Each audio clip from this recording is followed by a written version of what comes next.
Hi, what's up, guys? This is Mersenneary for UpSNG.com. Today we're going to show you a quick 15 minutes worth of footage just to get some free content out there. I have two games that I have up right here. Unfortunately, the only thing you'll be playing to is the left game, and you'll see why in a second. But the left game is just a 180 shootout in the first round. So let's get right to it. I don't know the opponent yet. The camera got on a little late, but we start off with aces. On the right side, what you'll see is two people that partner and I sat that are currently sitting out in a 180 shootout to try to make some sort of point. And I just wanted to kind of quickly talk about the difference between short-term EV and long-term EV. Short-term EV, this is probably a good play. This is probably something where it gets us annoyed every once in a while, where I would have had to leave in an hour or so. Then it would make it so that they win the tournament. It might get me a little tilted, so it might make me play a little differently, although that's pretty unlikely because I'm just a mathematical machine. But long-term EV, this is about the dumbest thing you can do, including all the stuff like sitting out and timing down, slow rolling, all the stuff where you feel like you don't have an edge and you want to get your opponent annoyed at you. Is just the dumbest thing in the world, because all this is going to do is get me to talk to everyone about what these people's leaks are, the fact that like raise I for turf, like flatted ace 4 for 16 big blinds against when I was opening 80% from the button, like stuff like that.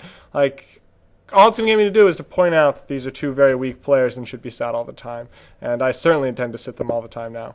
On the left side here, we're playing someone named Asia 1984. If I remember correctly, his location is European, so I'm not sure what's up with that. But he's played fairly passively so far and hasn't done anything crazy.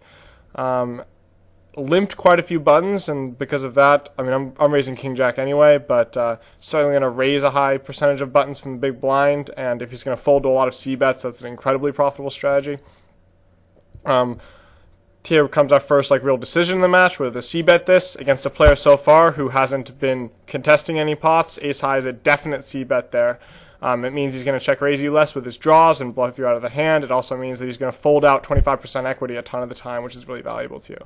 So don't get in the habit of just checking back ace high whenever you have ace high on that board, because against different opponents it can be vastly different.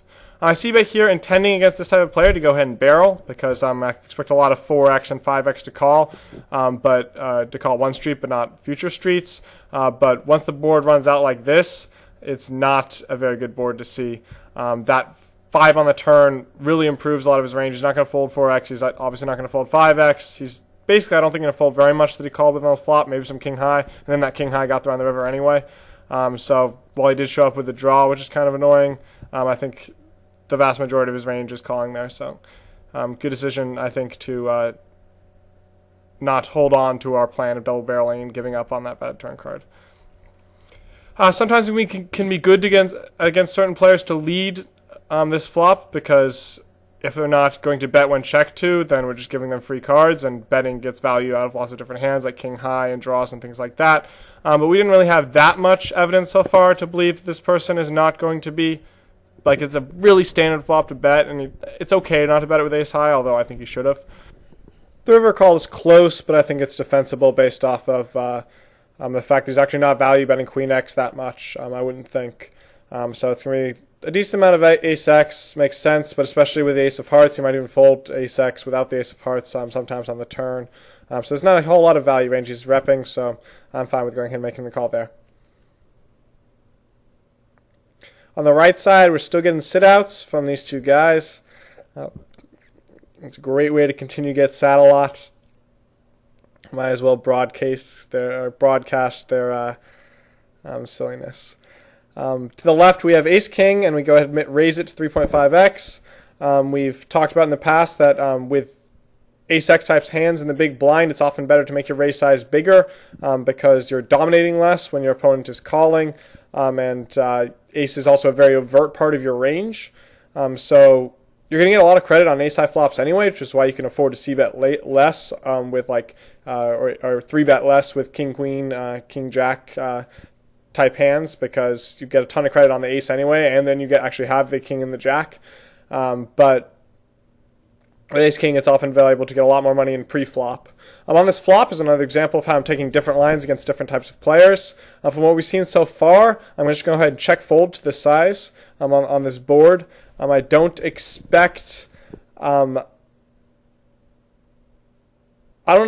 ton of, when I check, him seeing that as weakness and going after it.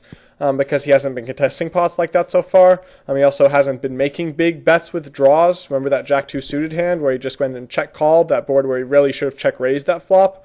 I should have mentioned that at the time. Definitely a check-raise there with Jack-2 of diamonds. That indicates that we can get away with checking this flop a lot more, even though it kind of looks weaker. But he goes ahead and bets pot, and I'm happy to just go ahead and fold and let it go. Against the type of player, I'm raising a huge amount of buttons, very big, probably close to 100% until I see otherwise.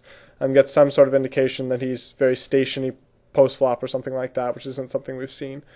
He goes ahead as a min-raise. I expect this queen X a lot, but I also think we have close to direct odds and definitely implied odds to go ahead and call for a 6 or a 5. I snap fold the 3 turn because now our 6 is almost definitely no good, and we basically have 2 outs. We basically have 2-2 there, and we're definitely not continuing against someone who's shown no sort of bluff instinct.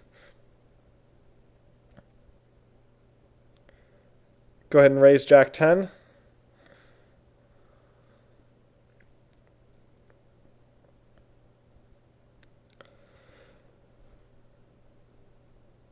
Considered double barreling this turn, but decided against it. I think it would probably be an okay double barrel, but I might have had to go ahead and triple barrel to get certain ace high out that just picked up a straight draw. On that river, the only thing we can do is call because you could have 3x, you could have 2x, and be doing that for value.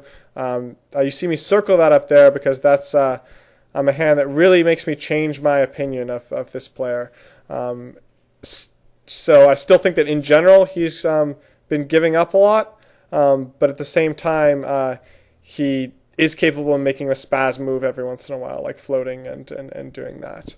But there's a difference between contesting in normal ways and contesting in spazzy ways. And that was a very spazzy contest in terms of check calling with king high, which presumably because you're check calling is because you think you have the best hand. And then betting that river, presumably as a bluff. But that's a hand that really bluffs out not a whole bunch except for ace high and things like that, and gets value from nothing, obviously. So very strange way to play that hand. It makes me think this person's more of a button clicker who, for the most part, is giving up when they don't have anything, but every once in a while chooses random spots to make plays regardless of hand strength. So that's a very good read to have about a player. The very next hand, I don't like using that doing that after I embarrass someone or like make a expose them for making a silly play to 3-bet the next hand because people will tilt and play aggressively against it. But I decided to go ahead and do that anyway here because I think Queen 3 suited is a really good hand to do that with, and this player has not been contesting a lot of flops, so we're going to win the pot with a C-bet a lot, even versus his King High and Queen High type stuff. So Queen 3 suited is a really good hand to 3-bet bluff with. Because it's just a little bit too weak to call, but has a lot of equity and can do some good things in 3-bet pots. It's a lot of fold equity, and not a good river card for us because it gives him pretty much anything he has now has a pair. Any sort of straight draw that he caught on a flop at least has a pair, and sometimes it's straight. It's interesting he shows up with ace-6 suited there. That he went ahead and called that flop. So that has to adjust our perceptions a little bit. He's not just giving up no matter what on any sort of texture without a pair, because that's a fold that I think I would make with ace high there. So definitely adjusting our perceptions as we go and taking all these different hands into new evidence. And I'm not going to open my 2-6 anymore because of that, because I see that he seems to be a little spewy, a little tight in certain ways, but also can make those sort of Lucius type plays. We go ahead and check here, hoping for some kind of bet, and then we bet the turn when check to, and fire 165. Pretty simple calculation on the river. It's what your bet size is times, because I don't expect to get bluff raised very much by this sort of person, although this sizing will induce more bluff raises than a bigger sizing will. So that's one thing to consider about it. But basically, your bet size times the percentage you expect to get called equals it's not really EV, but you can think about it in terms of EV, and you want that number to be as high as possible. So, for example, if I were to bet closer to 240 here, I should think that I'm not getting like, for example, if I think I'm getting calls 60% of the time, then I need to get calls 40% of time for 240 betting 240 to be just as good. So just kind of maximizing that kind of equation that we're going for here, and I figured that the right number is around 160 to 165 because I thought he was going to make him call with a lot of weird stuff, just based on what we've seen so far with the ace-6 and things like that, and that is what he ended up calling with the queen-10. I think a bigger bet size would have got him to fold, but I think the smaller size went ahead and made him call there without there being too much difference in terms of the chips that we bet. He really hasn't been betting these flops a lot, but at the same time, I don't think he's going to test that much if I just donk out. So I just go ahead and check, hoping that he might bet this time. Go ahead and bet the turn for sure. And then not a very fun river because it does complete ace-4 and the club draws that it may have been calling with, but I think it's a pretty comfortable bet big-ish, kind of big, and fold to a shove. I would be folding to a shove there. But it turns out he just snap folds. Probably had something like ace-7 or something like that.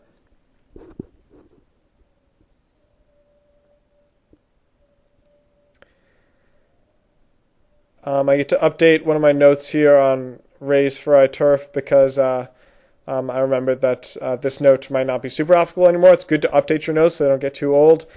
He did check raise with a top pair the last time that we played and barreled off and went and called. Great point here. I think most of you guys watching this video will know this, but looking at his hand here, this is atrocious. Atrocious. And people say, oh, it's just a 50 chip, it's just a 100 chip pot. Don't call it atrocious. But you have to bet in position with 9-2 suited. No dispute about it. So that's a great read to get against someone that they're not even going to bet even some percentage with 9 high here, because it's super, super standard flop stab with 9 high. So great thing to see against this player. And we incorporate all these types of things into our perception because we've seen that he's did some loose things and did some tight things in terms of not wanting to bet there. Probably, I think, calls a little too much pre-flop and then gives up whenever they don't have a piece, and calls a little wide whenever they do have a piece, if that makes sense. That's the type of picture that we're gathering against this player. Really bad river for our hand because it, other than 5-4 and 5-8 just is straight as well, and the missed club draws, pretty much everything that was air or a draw before now has a pair. So very simple check fold against this player with queen-6 there.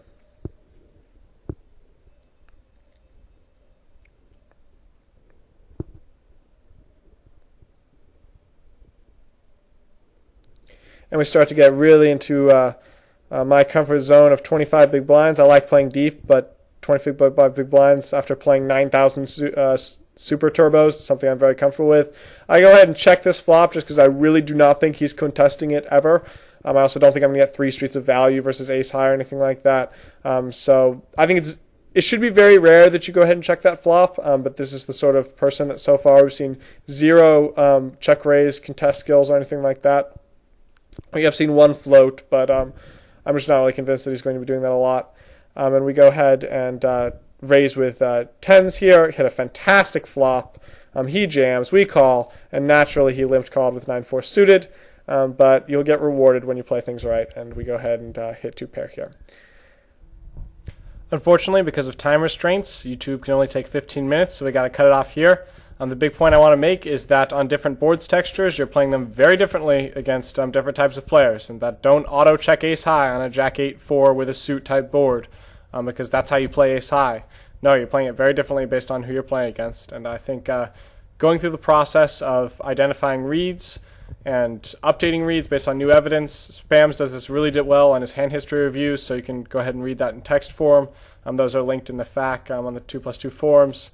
I think it's really instructive to your own play. So that's just a little taste of what we do at HUSNG.com. Thanks for watching.